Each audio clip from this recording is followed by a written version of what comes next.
A new recruitment video from Al-Shabaab, Al-Qaeda's branch in Somalia. It features a clip of Republican presidential frontrunner Donald Trump talking at an event last month in South Carolina. Here is part of what Trump said, not from the recruitment video, but from our own archives.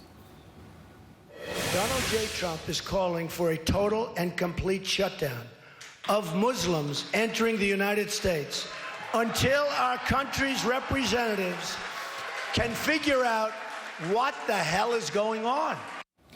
Joining me now with more details, MSNBC's Cal Perry. Cal, good morning to you. Tell us more about this. So, Richard, this is, as you said, Al-Qaeda in Somalia's affiliate. This is Al-Shabaab. They are very active in Kenya and in Somalia, northern Kenya and all of Somalia. They put out this video, and we need to make sure that we're giving the proper context and framing this properly. This is a 51-minute video. Donald Trump is in it for about 30 seconds. It's based largely on that clip that you just played, and it's the obvious play for extremists. This is something that has come up on the campaign trail. Take a listen to what Hillary Clinton had to say in a recent Democratic debate. We also need to make sure that the really discriminatory messages that Trump is sending around the world don't fall on receptive ears. He is becoming ISIS's best recruiter. They are going to people showing videos of Donald Trump insulting Islam and Muslims in order to recruit more radical jihadists. Now, to be clear, again, Al-Shabaab is not ISIS. The two are not the same, although you could probably put them under the Islamic extremist umbrella if you want to. Donald Trump is not by any means also the first politician to be used in recruitment videos by extremist group. We have seen in the past many politicians being used, most of them in Europe.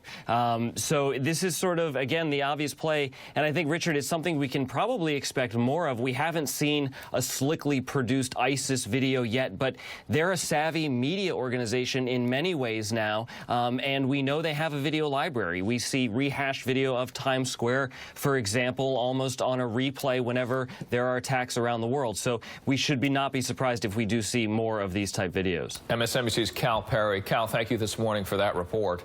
Some are raising questions about who is responsible for what Donald Trump says along the way, other than Donald Trump himself. Comedian Kamau Bell pointing to Trump and his candidacy as a problem not just for the Republican Party, but for Caucasians overall, even those who do not plan to vote for him. Bell writing recently in Salon, quote, "Stop acting like Trump isn't the pinnacle and the result of America's history and tradition of white supremacy. Simply put, white people, come get your boy," end quote. Also back with us, our panel, Sabrina Siddiqui, Jason Johnson, and Caton Dawson. How about me throwing that over to you, huh? And that's not a heavy subject at all, but an interesting dynamic, because as Donald Trump is out there making these comments, there are those from various communities that will go, please stop saying that, whether it's a political community, whether it is an ethnic community. And just first, we can, the term "get your boy" first is when a certain individual says something of a certain background, that entire community from the same background says, hang on a second, do not be like that, because that reflects all of us.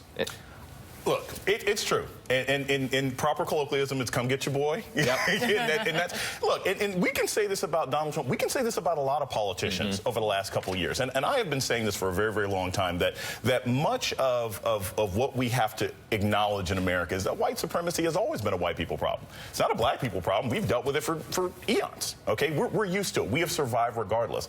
But white Americans, it's time for them to have internal conversations about those people who do not want us to have a combined multicultural nation and those people who are allies. And that needs to be an inside the white community conversation, not just with brown people involved, because if we don't, look, the demographics of this country are changing. If we don't deal with the kinds of things that Trump is saying and the attitude behind it, we won't survive as a nation for another 56 years. And this dynamic exists not only in the black and brown communities, it exists in all communities across the country, as I was intimating, political communities, the LGBT community, all of these different communities.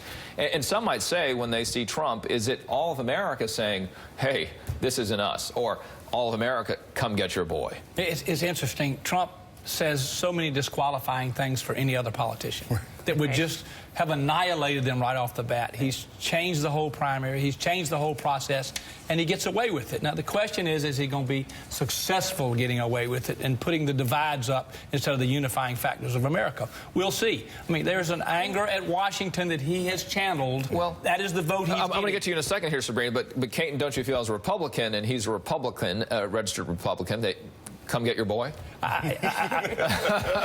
He's going to land in South Carolina with an Indian-American governor named Nikki Haley, with the only Republican African-American U.S. Senator Tim Scott, Lindsey Graham, who just got out the race, 6 Congress. He's going to land, and there's going to be, I think, some sobriety to this, because in the Deep South, we've worked very, very hard and a lot of work to go, and you saw this in the tragedies we had of our communities there, and it is something that our state normally just doesn't put up with, but we'll see. And I think this is sort of the obstacle for the Republican Party, is that when, you know, as Caton said, nothing seems to be disqualifying for Donald Trump, but more, I think, troubling is that every time a poll is conducted after he says something, and you'll find maybe 30% of people who agree with what he said. So, for example, with his proposal to ban Muslims from entering the United States, with his views on immigration and the really hardline stance he's taken, and that's coming at a time, and especially in an election where the Republican Party has really wanted to broaden its tent, appeal to minorities, Latinos, African-American voters, Asian-American voters after 2012, where they had, you know, really heavy losses among those demographics. And, you know, now they're faced with this front runner who has offended every group you can possibly think of, and then have a poll that shows that there is a significant faction, not a majority, but a significant enough faction of Republicans who agree with him. Go ahead. There is a limit, though, to come get your boy, and that is we cannot hold groups responsible, because we flip this and we talk about the Muslim American community, and we can't tell Muslims, hey, come get your terrorists, because that's not all Muslims. We can't tell gun owners, come get Dylan Roof, because that's not all gun owners. So there's a limit to how far we can blame everybody. What is the limit? Well, the limit's going to be this election, and we're going to see. And again, we're going to see whether the Republican Party... This was an election we all thought that would be a defining election for the party. We thought it was going to be serious. We thought it was going to be about issues and policies. None of that is matter. Not so far. Not so far. Well, Donald Trump might arrive and nobody comes to get him. In the end of the day, is what the three of you are saying. All right, we'll speak to the